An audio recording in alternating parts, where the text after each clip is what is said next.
UFC Vegas 92 just came to a close, and today, guys, I am going to be going through just about every single fight on the card, reacting to it, giving my thoughts, and I would love to know what you guys think down below afterwards. Timestamps are here if you'd like to skip to any part of the video. Hello, everybody, and welcome back to another video. If you are new here, my name is Kyle. I'm your guy with too many YouTube channels. Let's start off with this video with the betting recap. So, I only had a few bets for this weekend, and I said, as always, I have a members-only video explaining my reasoning for each play.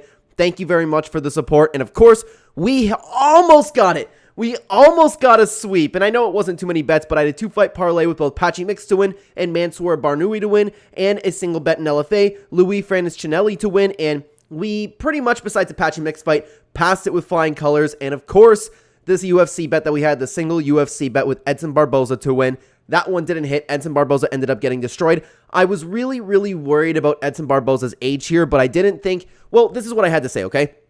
Edson Barboza's day is coming where he's going to lose his speed. He's not going to be able to take damage anymore. And I said that I didn't think that the time was now. But of course, it seems like after that last war that he has, that he just had, and now that he's back in the octagon again, it really was evident that Edson Barboza has really lost his touch, and now he is a little bit of an older veteran. So, missed the call on that one, but of course we had two other bets that hit. Guys, if you are interested in seeing my official plays or supporting the channel every single week, check out the channel membership. It is in the pinned comment description down below or right next to the subscribe button. First of all, I would appreciate anybody's support, and for those of you who are members, I really appreciate your support. Now, always trying to play as safe as possible, but of course the Edson Barboza one slipped, but hey, we hit 2 of the 3, and I'm totally A-okay with that, everybody. Hopefully we all made some money, and let me know if you made any bets down below. I'm interested to see what you guys did play. Like for me, for example, I was really considering playing at Themba Greenbow, but I didn't pull the trigger on that. Wasn't confident in him. I don't know why. And the fight kind of ended up being a little bit lackluster, so maybe if it could have gone just a little bit tougher on the other guy, maybe it could have gone either way. But regardless, let's talk about the card. I'm going to start off with Emily Ducote versus Vanessa Demopoulos. Now, guys, it is important to note I had a very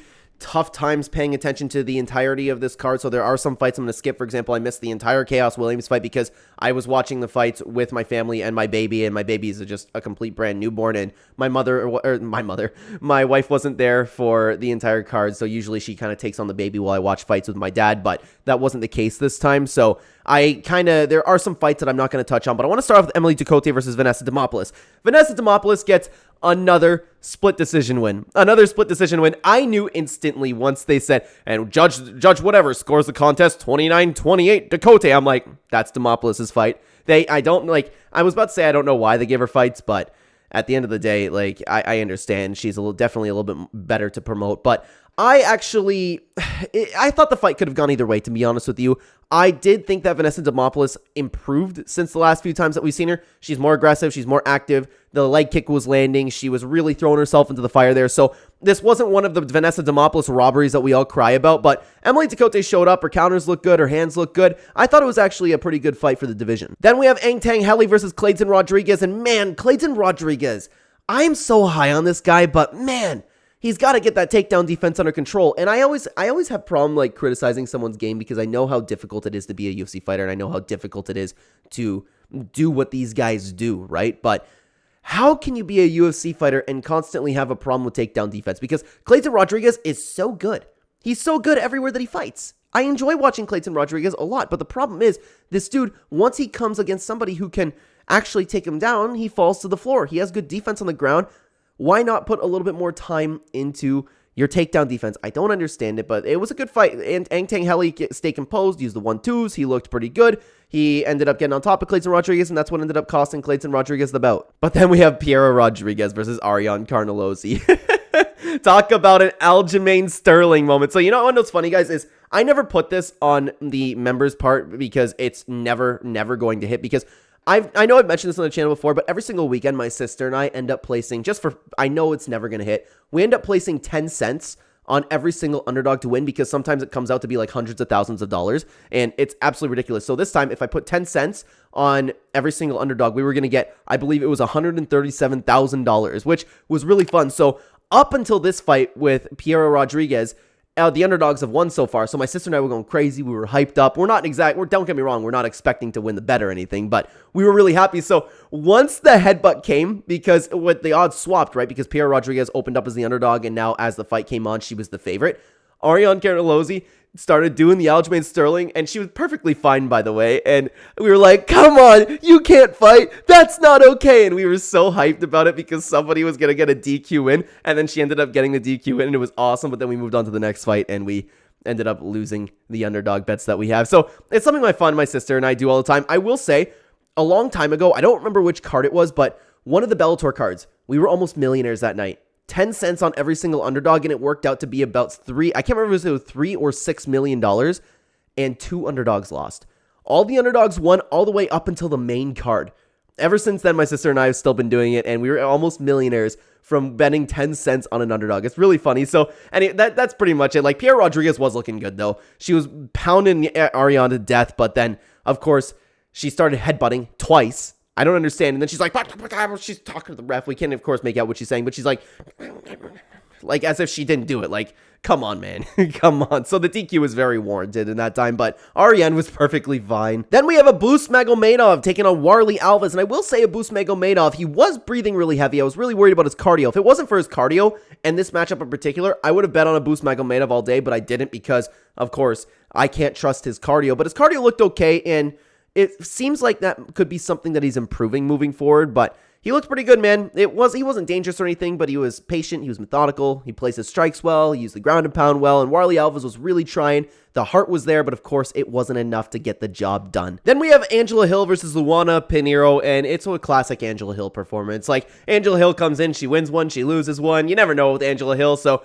continuing on being the gatekeeper of the division, Angela Hill ended up getting the job done. There's not much to say about this fight, to be honest. After that, of course, we have Adrian Yanez bouncing back with a great win. Have you guys seen that Dominic Cruz commentary moment, by the way? Because, like, he's talking about Adrian Yanez needs to stop loading up in these shots and chasing for the KO, and then Adrian Yanez ended up getting the KO. But it's really nice to see him bounce back. He really puts his heart into it, and I like Adrian Yanez myself. It was a really quick fight, honestly. While it lasted, there was some really nice technique shown by both guys, but with the way Vinicius Salvador was moving, man, he is there to get hit, and it's something we were talking about before this fight, but Adrian Yanez showed that he's still a top contender in this division. He really needed this win. I'm really happy for the guy, so that was a really feel-good moment, to be honest. Then we have the sad one, in my opinion, Edson Barboza versus Lerone Murphy, and don't get me wrong, I don't hate Lerone Murphy or anything. I don't even dislike the guy. I just have no preference towards him, but I've been a fan of Edson Barboza for a long time, and it's a little difficult to watch Edson Barboza as I've gotten into this sport and watch him in real time lose his speed, lose his ability to take shots. I can't believe he was standing throughout that entire fight, man. I cannot believe it. And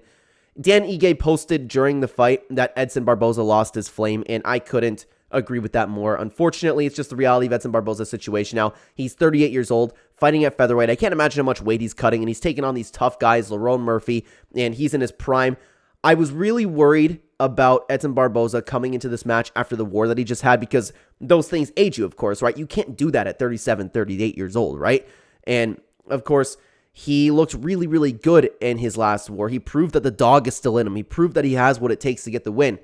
But, of course, that was the last time I think we've seen Edson Barboza have a war like that. And the reason that I ended up betting on Edson Barboza was because I said that I think that dog's still in him, but I was worried about it. I kept saying over and over again, the day's coming where we are going to see Edson Barboza start to look old. The day's going to come where Edson Barboza is going to look slow. The day's going to come where Edson Barboza can no longer take a shot, and that day officially came, and to be honest, that's why I lost my money. But I'm not even upset about that, to be honest. Like I said, we hit our other two bets, and it's more important for me to call what I can accurately, especially if I'm running something like a membership, right? So I'm happy with that completely. 2 of the 3 bets I'm totally okay with.